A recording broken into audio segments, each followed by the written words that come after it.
Assalamualaikum warahmatullahi wabarakatuh. Halo teman-teman, perkenalkan nama saya Nadia Aimatunisa, NPM 120C0003, mahasiswa program studi Kesehatan Masyarakat semester 6 ITKS Mahardika Cirebon. Di sini, saya akan memberikan informasi kepada teman-teman sekalian terkait kesehatan lingkungan perkotaan, khususnya permasalahan limbah yang ada di Kabupaten Karawang. Saat ini, Kabupaten Karawang memiliki julukan Kota Industri, yang dimana ternyata di dalamnya masih banyak sekali permasalahan limbah. Contohnya, yang pertama permasalahan limbah padat ataupun limbah domestik, sampai dengan limbah industri atau limbah B3. Yang pertama, permasalahan limbah padat ataupun limbah domestik. Menurut merdeka.com, DLH Kabupaten Karawang mencatat volume sampah setiap harinya mencapai 1.200 ton.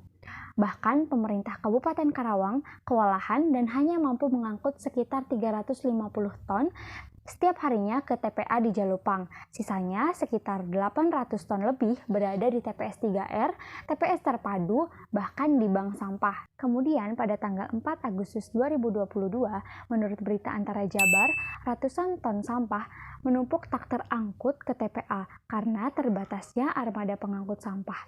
Dikatakannya hanya ada 60 armada pengangkut sampah milik dinas dan sewa. Hasil perhitungan, setiap orang memproduksi sampah sekitar 0,5 kg per hari. Nah, salah satu penanganan oleh pemerintah Kabupaten Karawang melakukan pemaksimalan pengelolaan sampah di TPS tingkat kecamatan sehingga tidak banyak sampah yang diangkut ke TPA. Serta pemerintah Kabupaten Karawang juga menggandeng PT Nestle Indonesia dalam pengadaan fasilitas 10 TPS 3R untuk menghadirkan pengelolaan sampah berkelanjutan khususnya di wilayah penduduk yang padat. Yang kedua, limbah industri dan limbah B3. Limbah industri sangat identik dengan banyaknya kandungan limbah B3, seperti warna hijau yang pekat serta bau yang menyengat. Kondisi inilah yang sekarang sedang terjadi di Sungai Citarum, Karawang, Provinsi Jawa Barat. Pencemaran dari saluran pembuangan pabrik kertas dan kimia diduga jadi biang keladinya.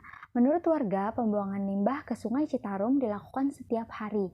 Bahkan masih ada sekitar 81 industri yang masih membuang limbahnya ke Sungai Citarum. Selain itu, limbah yang mencemari Sungai Cilaraman berasal dari pencucian drum-drum yang berisi pewarna kimia yang digunakan untuk bahan mewarnai pupuk.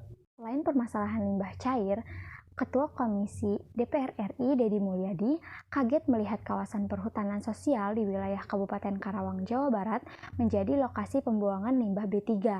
Akibat pembuangan secara ilegal itu, sejumlah hewan ternak yang berada di daerah tersebut diduga mati, bahkan kesehatan warga setempat juga menjadi terancam. Padahal seharusnya kawasan tersebut menjadi kawasan pelindung sebagaimana tujuan pembentukan kawasan hutan sosial tersebut.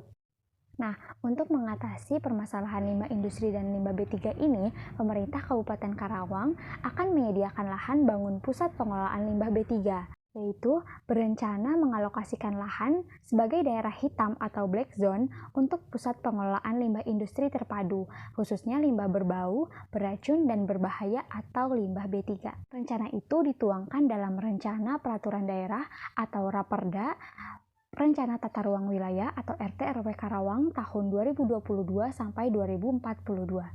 Nah, teman-teman, sebagai solusi untuk permasalahan kesehatan lingkungan perkotaan, khususnya di Kabupaten Karawang ini atau di wilayah kota-kota lain, alangkah lebih baiknya dalam kita untuk membentuk kesadaran diri kita sendiri sebagai masyarakat atau pemilik perusahaan industri untuk mengelola limbah dengan baik dan benar, sehingga tidak mencemari lingkungan sekitarnya seperti sungai, perhutanan, yang kehilangan fungsi sebagaimana mestinya akibat limbah yang kita buang. Jadi, yuk kita kelola sampah dengan baik. Sekian video ini saya buat untuk memenuhi tugas mata kuliah Kesehatan Lingkungan Perkotaan dengan dosen pengampu Ibu Ari Ardianti, SKM MSI. Wassalamualaikum warahmatullahi wabarakatuh.